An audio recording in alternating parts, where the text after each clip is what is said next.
Assalamualaikum warahmatullahi wabarakatuh. Nama saya Firman Rahman Aditya. Saya ingin mempresentasikan pertumbuhan dan perkembangan peserta didik sekolah dasar. Perkembangan individu. Satu, perkembangan individu merupakan pola gerakan atau pertumbuhan yang secara dinamis dimulai dari pembuahan atau konsepsi dan terus berlanjut sepanjang siklus kehidupan manusia yang terjadi akibat dari kematangan dan pengalaman. Perubahan dalam perkembangan individu. Satu, perubahan dalam perkembangan individu merupakan hasil proses biologis, kognitif, dan sosio-emosional yang saling berkaitan. Ada juga istilah yang sering digunakan dalam pengkajian perkembangan individu. Satu, pertumbuhan cenderung bersifat kuantitatif dan berkaitan dengan aspek fisik, contoh ukuran berat badan dan tinggi badan. Dua, perkembangan atau development cenderung lebih bersifat kualitatif, berkaitan dengan pematangan fungsi dan organ individu. Perkembangan peserta didik. Perkembangan peserta didik merupakan bagian dari pengajian dari penerapan psikologi perkembangan. Manfaat mempelajari perkembangan peserta didik sendiri adalah satu terbagi dua, yaitu bagi pendidik memberikan gambaran tentang perkembangan manusia sepanjang rentang kehidupan beserta faktor-faktor yang mempengaruhinya, yang meliputi aspek fisik, intelektual, emosi, sosial, dan moral. Dua, bagi peserta didik memiliki pengetahuan dan konsep-konsep perkembangan peserta didik sebagai individu maupun makhluk sosial dalam menjalani tahapan perkembangan dan pranatal hingga lanjut usia. Ranah kajian perkembangan peserta didik. Satu, ranah fisik. Dua, ranah intelektual yang meliputi kognitif dan bahasa. Tiga, ranah emosi. Empat, ranah sosial yang di dalamnya termasuk perkembangan moral. Perkembangan peserta didik sekolah dasar.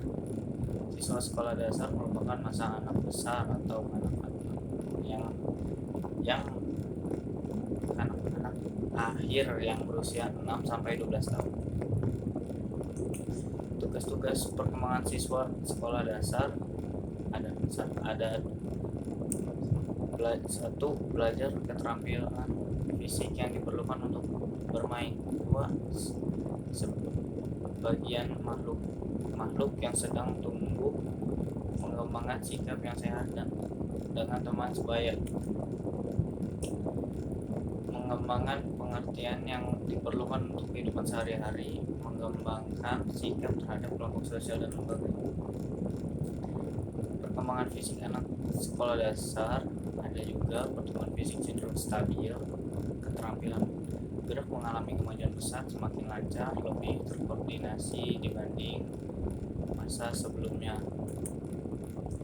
Perkembangan kognitif anak sekolah dasar adalah, menurut Piaget, anak sekolah dasar termasuk pada masa operasional konkret anak. Ada juga anak berpikir logis terhadap objek yang konkret. Perkembangan bahasa peserta didik sekolah dasar, perubahan pembendaharaan kata. Ada juga bersamaan dengan masa sekolah dengan semakin banyak menggunakan kata seperti memukul, melempar, menendang, atau menampar. Perkembangan bicara peserta didik sekolah dasar. Berbicara merupakan alat komunikasi terpenting. Ada juga bertambahnya kosakata. Anak perempuan lebih banyak berbicara daripada anak laki-laki.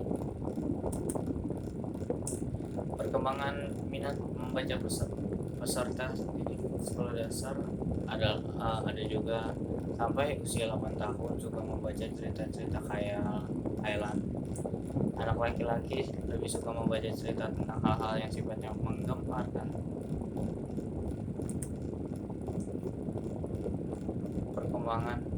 perkembangan moral peserta didik sekolah dasar sudah memahami aturan norma dan dan etika yang berlaku di masyarakat. Perilaku normal banyak dipengaruhi oleh pola asuh orang tua dan perilaku moral dari orang sekitar. Perkembangan emosi peserta didik sekolah dasar ada emosi memainkan peran yang penting dalam kehidupan anak. Pergaulan yang semakin luas membuat belajar bahwa emosi yang kurang baik tidak diterima oleh temannya. Anak belajar mengendalikan emosi yang kurang dapat diterima orang lain, seperti amarah, menyakiti perasaan orang lain, ketakutan, dan sebagainya. Perkembangan sosial peserta didik sekolah dasar. Satu, perkembangan emosi tidak dapat dipisahkan dengan perkembangan sosial tanda kurung tingkah laku sosial. Dua, orang di sekitar yang banyak mempengaruhi perilaku sosialnya. Tiga, dunia sosio-emosional anak menjadi semakin kompleks. Kegiatan bermain dan teman sebagai peserta didik sekolah dasar. Bermain berperan bagi fisik, psikis, dan sosial anak serta mendapatkan pengalaman yang berharga. Menyukai bermain dalam bentuk kelompok karena ada interaksi, tenggang rasa dengan sesama teman. Implikasi perkembangan peserta didik sekolah dasar pada pendidikan. Pada masa anak sekolah dasar merupakan masa dalam tahapan operasional konkret. Ada juga berpikir logis mengenai objek dan kejadian serta bersifat konkret. Strategi guru dalam pembelajaran pada anak sekolah dasar. Ada menggunakan bahan-bahan yang konkret, misalnya barang atau benda konkret. Gunakan alat visual, misalnya OHP atau transparan. Gunakan contoh-contoh yang sudah akrab dengan anak dari hal yang bersifat sederhana dan kompleks. Ya, itu saja, sekian dari saya, kira-kira presentasi untuk UAS B3D. Saya Febran Rahman. Kira-kira kalau banyak salah, mohon maaf. Sekian dari saya, wassalamualaikum.